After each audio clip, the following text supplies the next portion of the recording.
अस्सलाम वालेकुम स्टूडेंट्स। आज के इस वीडियो लेक्चर में हम डिस्कस करेंगे class 9th biology unit 4 cells and tissues का एक topic passage of molecules into and out of the cell.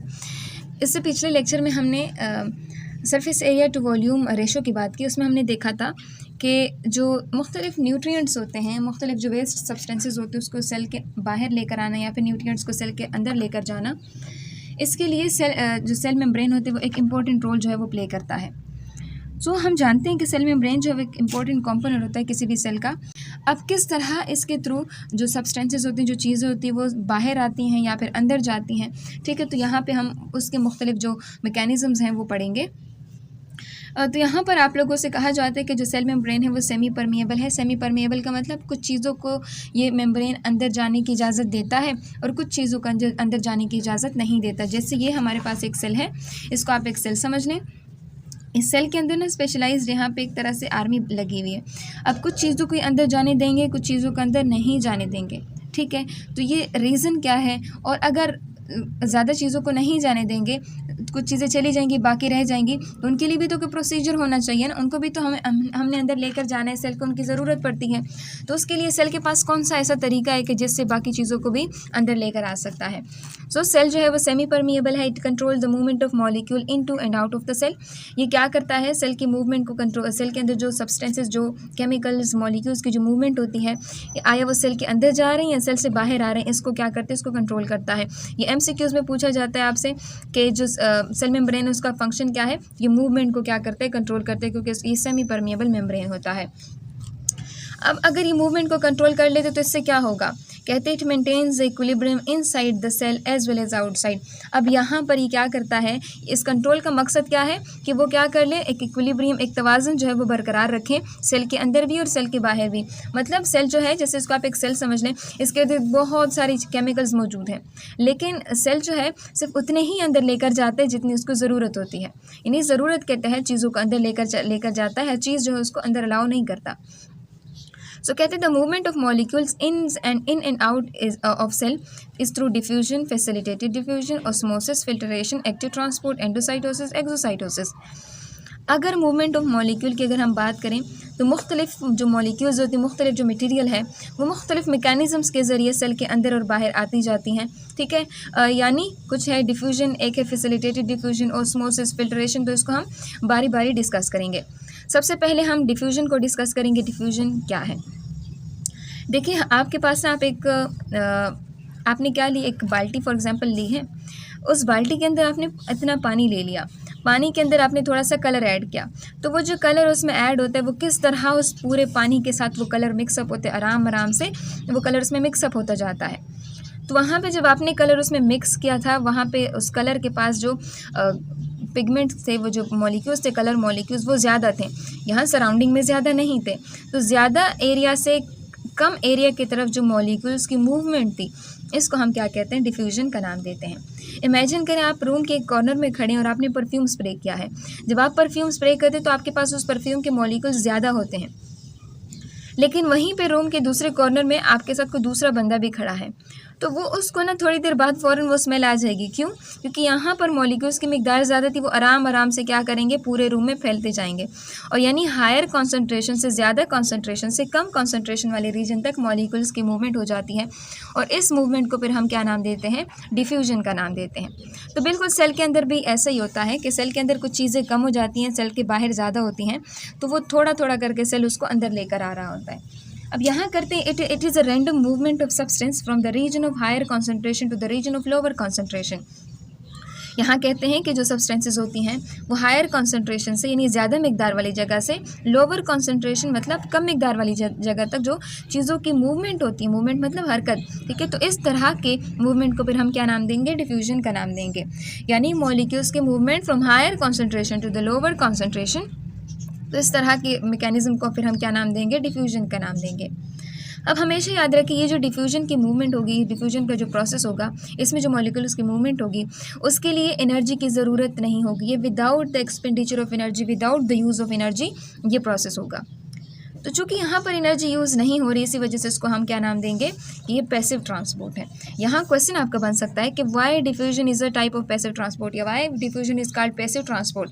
तो आपका आंसर क्या है कि ये रैंडम मोशन है सब्सटेंसेस की from the region of higher concentration to the region of lower concentration and the cell membrane does not spend energy when the molecule diffuse through it, that is why the diffusion is a type of passive transport. यहाँ पे किसी किस्म की energy का use नहीं होता, जिसकी वजह से इसको हम पैसिव ट्रांसपोर्ट का नाम देंगे। Science and technology, society science and technology, ये जो है इसको हम आखिर में पढ़ेंगे। अब जो कि हम डिफ्यूजन की बात कर रहे थे और इसमें हमने देखा था कि चीज़ों की मूवमेंट हो रही है, लेकिन मूवमेंट के लिए भी क्राइटेरिया सेल ने रखा हुआ है, सेल मेम्ब्रेन ने रखा हुआ है कि अगर छोटी चीज़ें हैं मतलब स्मॉल मॉलिक्यूल्स हैं और अनचार्ज मतलब उसके ऊपर कोई चार्ज नहीं है तो वो चीज़ें अंदर आएंगी, और जो बड़े बड़े मॉलिक्यूल्स हैं या किसी के ऊपर चार्ज है तो वो अंदर नहीं आएंगी। अब कहते हैं only small molecules can diffuse through the cell membrane. थोड़े छोटे छोटे जो मॉलिक्यूल्स होते हैं वो सेल मेम्ब्रेन के अंदर जा सकते हैं। जैसे यहाँ पे आप देख सकते हैं, ये देखिए ये डिफ्यूजन का प्रोसेस, ज़्यादा कॉन्सेंट्रेशन से लोअर कॉन्सेंट्रेशन तक सब्सटेंसेस की क्या हो रही है, मूवमेंट हो रही है। देखें सेल मेम्ब्रेन के थ्रू हो रही है, तो इस मूवमेंट को हम डिफ्यूजन का नाम देंगे। लेकिन ये डिफ्यूजन जो है वो सिर्फ स्मॉल मॉलिक्यूल्स की हो सकती है या फिर ऐसे मॉलिक्यूल के जिनके ऊपर चार्ज नहीं होता। इसके एग्जाम्पल आप देखें, वाटर हो सकता है, कार्बन डाइऑक्साइड हो सकता है, ऑक्सीजन हो सकता है और कुछ बाकी सिंपलर मॉलिक्यूल हो सकते हैं। अब डिफ्यूजन जो है एक बड़ा स्लो प्रोसेस होता है, लेकिन इतना भी स्लो नहीं है कि सेल को अपनी ज़रूरत पूरा करने के लिए इसको बहुत ज़्यादा टाइम लगे, नहीं, बल्कि इतना एफिशिएंट है कि ये सेल की जो रिक्वायरमेंट्स है इसको क्या किया जा सके, पूरा किया जा सके। स्लो प्रोसेस है लेकिन सेल के लिए पूरा है, मतलब सेल की ज़रूरियात को आराम से पूरा कर सकता है। अब substances such as glucose, oxygen, carbon dioxide can easily be diffuse through the membrane. यानी ये जो सब्सटेंसेस है जैसे ग्लूकोज, ऑक्सीजन, कार्बन डाइऑक्साइड, ये इजीली सेल मेम्ब्रेन के थ्रू अंदर जा सकते हैं, डिफ्यूज़ हो सकते हैं। अब यहाँ MCQs आपका बन सकता है कि 3 चीज़ें तो ये दी गई होंगी, चौथी चीज़ कोई और दी गई होगी, इसमें कौन सी चीज़ जो है वो अंदर जा सकती है। वो कोई चार्ज पार्टिकल भी हो सकता है, जैसे ऑक्सीजन की जगह हम कोई हाइड्रोजन आयन फॉर एग्जांपल देख लें, या हम कोई दूसरा आयन देख लें, तो वो अंदर तो नहीं जा सकती क्योंकि आयनिक सब्सटेंसेस जो होती है वो अंदर नहीं जा पाती। या फॉर एग्जांपल आपके पास कोई लार्ज सब्सटेंस है, बड़ा मॉलिक्यूल है, ठीक है, बड़े बड़े प्रोटीन्स हैं, ठीक है, तो वो अंदर नहीं जा पाएंगे। तो क्या हो गया यहाँ पर, हमने किस चीज़ की बात की कि स्मॉलर मॉलिक्यूल अंदर जा सकते हैं। अब चूंकि ग्लूकोज जो है वो क्या है, glucose is present in the higher concentration after the blood is digested into the in the small intestine. अब कहते हैं ग्लूकोज क्या है, स्मॉल मॉलिक्यूल है, लेकिन ये कहाँ जाता है, जब हम खाना खाते हैं तो हमारे खाने में हमारे खाने की तोड़ फोड़ होती है, उसकी डाइजेशन होती है। अब डाइजेशन के बाद ये जो तोड़ फोड़ हो जाती है तो ये जो फूड होता है ये स्मॉल इंटेस्टाइन के अंदर बैठ जाता है। तो ये स्मॉल इंटेस्टाइन से कहाँ जाती है, ब्लड के अंदर क्या होता है, शामिल होता है। जब ये ब्लड के अंदर शामिल होता है, यहाँ देखिए आप, यहाँ देखें कि ये एक हमारा स्मॉल इंटेस्टाइन है। स्मॉल इंटेस्टाइन के ना दीवारों में एक धागे नुमा स्ट्रक्चर्स होती हैं जिसको हम विलाई का नाम देते हैं, एक सिंगल वाइलस और ज़्यादा जो है वो विलाई है।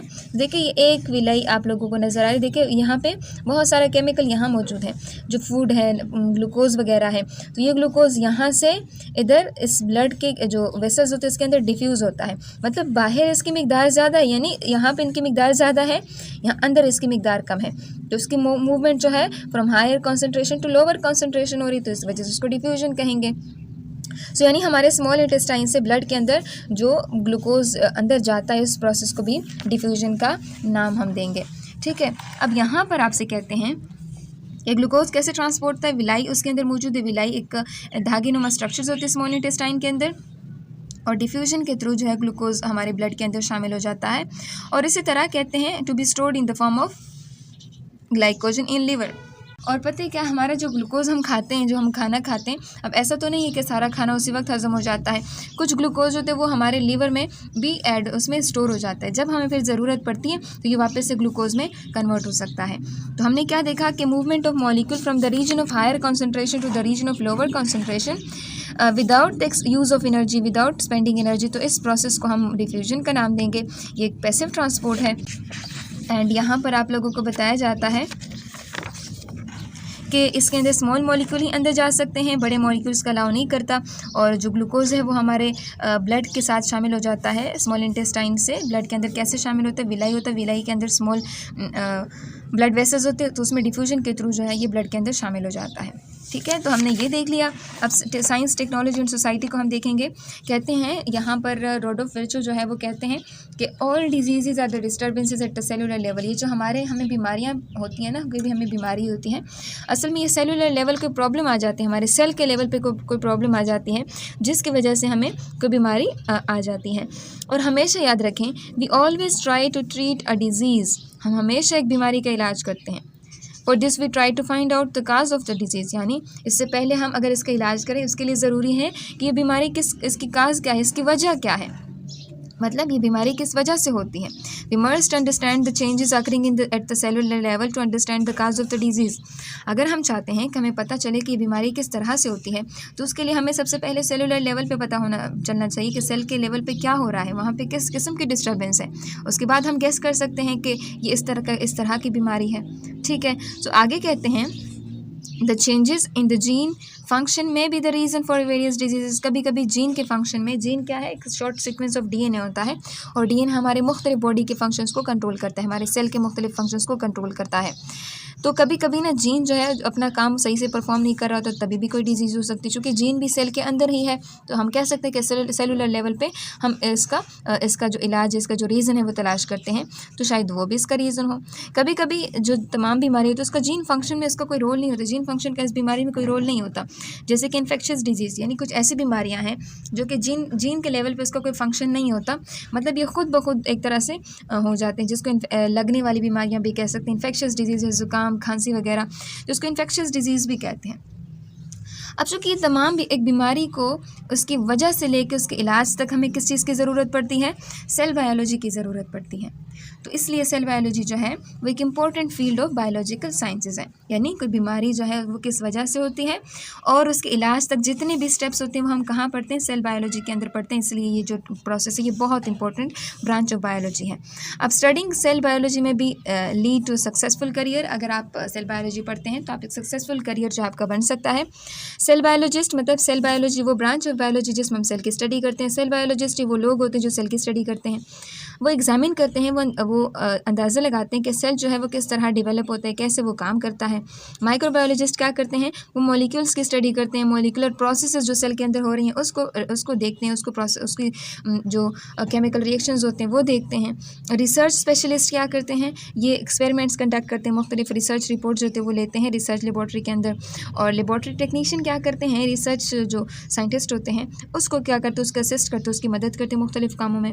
और अगर आप सिंपली ग्रेजुएट हो जाते हैं, मतलब आप मास्टर्स कर लेते हैं, आप बीएस कर लेते हैं, तो आप क्या हो जाते हैं, आप सेल बायोलॉजी के अंदर अगर ये ग्रेजुएट हो जाते हैं तो आप बायोलॉजी टीचर भी बन सकते हैं, जो आप ग्रेजुएट लेवल पे, कॉलेज लेवल पे या फिर स्कूल लेवल पे आप क्या कर सकते हैं, आप बायोलॉजी जो है वो पढ़ा सकते हैं। सो ये वेरियस कॉन्सेप्ट्स यहाँ पे आपके लिए यूज़ हो चुके हैं। ठीक है, एमसीक्यूज़ के हवाले से इसको लाजमी देख लीजिएगा, और शॉर्ट क्वेश्चन जो है वो डिफ्यूजन में बन सकता है।